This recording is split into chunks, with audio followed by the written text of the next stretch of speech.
I'm a millennial dad of four, 34 by the way, who left corporate America to pursue a bit of a dream. And in the process, I've made close to $500,000 in just 2 years through various social media endeavors. Now I'm finding myself rebuilding yet again. This is like the third or fourth time. And frankly, I'm kind of burnt out. So this is my story, and I'm gonna make this YouTube channel around this. Today is technically day 7, but week 1 of the process. Now, if you're in similar straits, don't get me wrong. I'm not trying to make light of the situation. I've definitely felt like I would have to sell my house or get rid of my cars or sell a bunch of things to get back on the right foot. And some people do have to go through that very serious reality, foreclosures and losing things that they've worked so hard for. I realize that I'm very privileged to be in this situation where on the highest months I've made close to $52,000 in 1 month, and on the lowest months I was barely scraping by, spending money that I didn't have to pay a team and keep kind of the recesses of a company afloat. Now, what I'm doing here strategically is I'm trying to find the balance between the entrepreneurial dream that I had and have had for multiple years and realizing my current constraints. So I think that that's the first step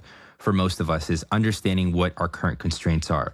I got offered an incredible position at this startup in San Francisco, paying just $150,000 base compensation for the role. And while younger me, single me, someone that didn't have as high overhead me would have loved to take that position and opportunity up, being a married dad of 4 with a mortgage and obligations, with 3 kids in school here locally to us, it's not easy to uproot our lives and go chase another dream, just like I have in the last 2+ years. So I guess the purpose of this channel really is to document the process, document the journey. I recently watched this movie by Matt Damon called The Martian. And in the movie, if you haven't seen it, he gets stranded in Mars. And a huge spoiler alert, he does survive.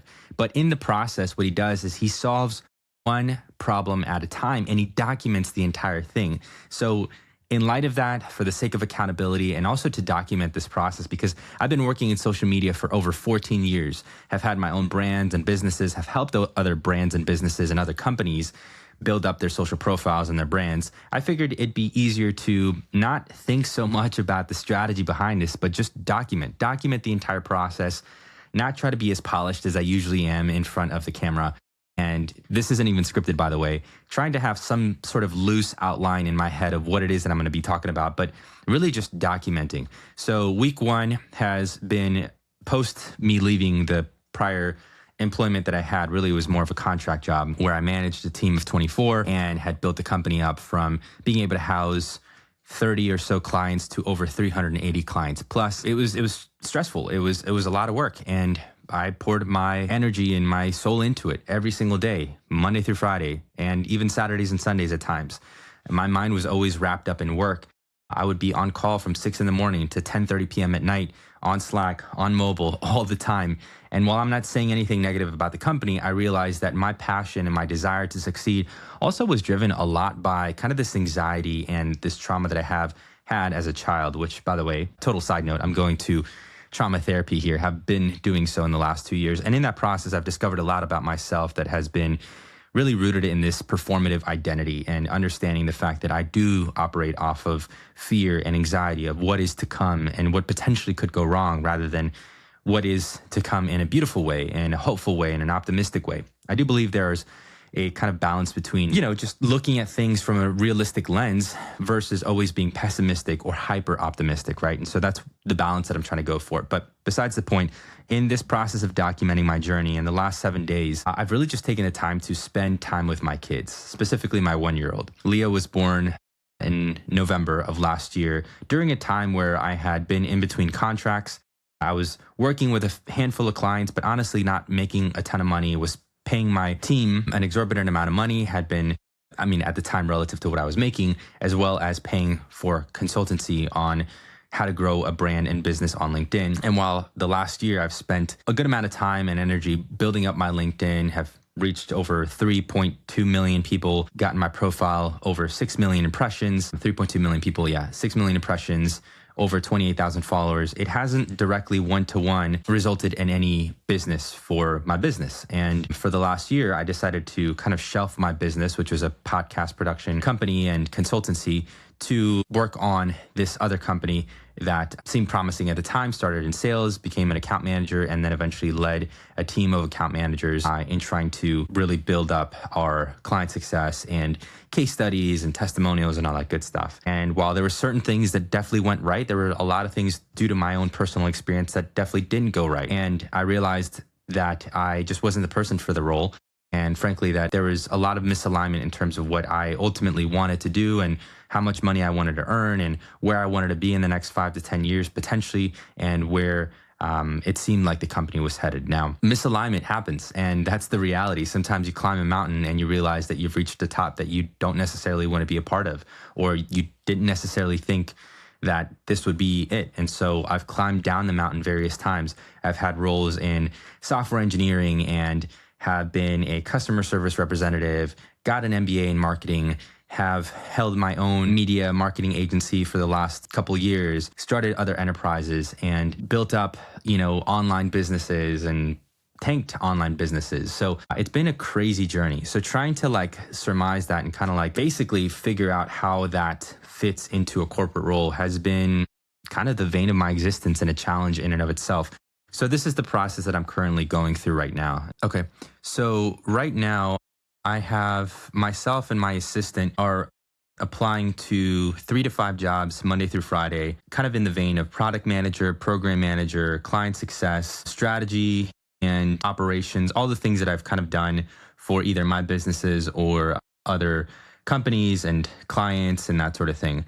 And so to date, in just 2.5 weeks, collectively, I've applied to 66 total roles. Now, out of those 66 total roles, I've gotten one company that actually reached out to me. I didn't even apply for them, that I had an interview with. They wanted me to live in San Francisco. It just wasn't going to happen. And so I turned them down. I've had another company that reached out to me about a potential interview, and several rejections here in the pipeline. I have to go through this every single week and make sure that I'm, following up accordingly. And I have a few notes on the side here as well.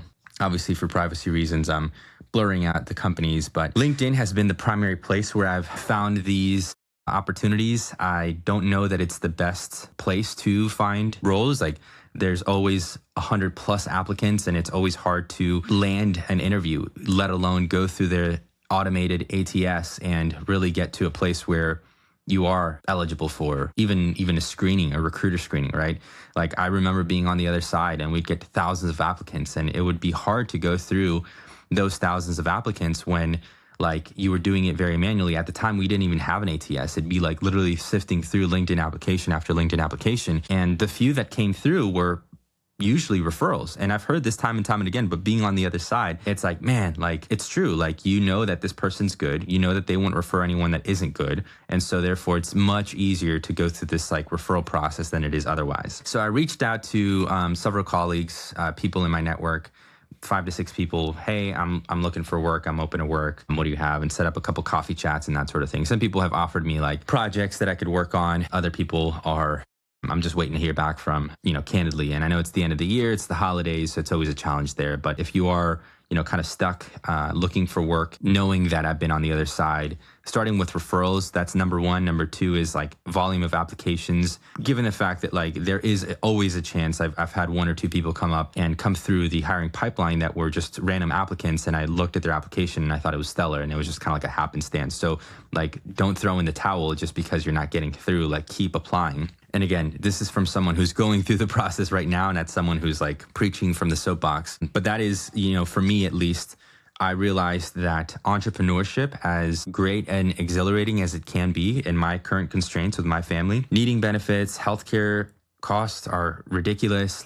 Self-employment plans, forget about it. We can't even qualify for private insurance. And then, the public market stuff is just going haywire. So it's it doesn't even make sense at this point in time. So then finding a stable company with appropriate health benefits, and then being able to either freelance on the side or having enough discretionary income where eventually I could either buy a business or something of the go into business or invest in real estate. That would be kind of the second or third, option there. And that's what I'm planning on doing. So this is officially week 1. I took the entire week to kind of just pray, rest, watch a movie, which I haven't done in I can't even tell you how long. Starting to apply, leveraging my resources, leveraging my network, having conversations, like really not trying to rush anything and not moving out of a place of anxiety, but really just moving out of a place of abundance, security, confidence, and yeah, just like knowing things are going to work out. I do anticipate 60 to 90 days, just based on my personal experience and what the current like kind of hiring cycle is for most companies, to land something, whether it's ideal or not. Hopefully it's headed towards something ideal. And that's the other thing too, is like, look, I don't mind restarting from the bottom. Like the last company that I worked for, I literally started as a commission only sales rep and then got all the way up to leading our team of client success. Officially, my title was like, chief experience officer, but like really what it was a director of client success. So for what it's worth, I think it's important to be humble enough to know that you can start again from the bottom and work really hard, diligently, so that you can work your way up. And if ultimately the game is rigged and you can't either work your way up anymore, or you can't really control how you're getting paid, or certain parameters just aren't making sense, then it's time to step out. And for me, that's what it was as well too. So this is week 1. I'm documenting the process. If you're interested, follow along. I may have some resources down the line that I'll develop. And then of course, like affiliate products and that sort of thing to just help me along this journey. Because ultimately, like I still got to find a way to provide for my family. But I figured the best thing that I can do right now is provide value to a group of people, maybe men or women, family people who are in similar straits. And just given the fact that I've worked, so many different jobs in so many different industries, have done both banking, insurance, software, client success, startups, Fortune 100 companies, have been self-employed, a contractor, like all the like, I figured there's something here that could help someone out in the interim. So thanks for joining, and I'll probably do these weekly. So if you're interested, hit the subscribe button and I'll see you next time.